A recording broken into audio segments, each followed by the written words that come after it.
নমস্কাৰ চাবিৰসকল, ৰাজ্য চৰকাৰৰ অধীনৰ চৰকাৰী কৰ্মচাৰীসকলৰ কাৰণে এক বিশেষ গুৰুত্বপূৰ্ণ খবৰ, য'ত আজিৰ কেবিনেট সিদ্ধান্ত অনুযায়ী কৰ্মৰত অৱস্থাত চৰকাৰী কৰ্মচাৰীৰ মৃত্যু হ'লে পাব 1 কোটি টকাৰ বীমা।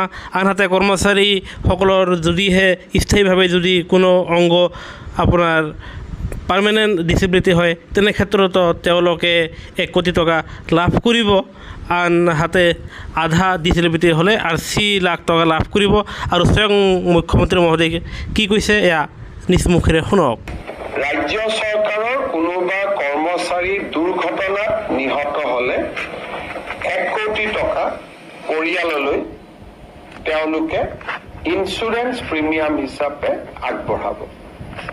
যদি পাৰ্মানেণ্ট ডিজেবিলিটি হয়, টোটেল ডিজেবিলিটি, তেতিয়াহ'লেও 1 কোটি টকা তেওঁলোকক আগবঢ়াব।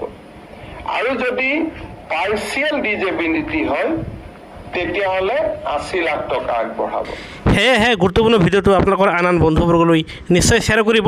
আনহাতে কৰ্মচাৰী আৰু পেঞ্চনাৰৰ প্ৰতিটো শেহতীয়া খবৰ, শেহতীয়া আপডেটৰ বাবে আমাৰ চেনেলটো লাইক এটা দি ছাবস্ক্ৰাইব কৰিবলৈ নাপাহৰিব। ভিডিঅ'টো চোৱাৰ বাবে ধন্যবাদ। জয় অসম।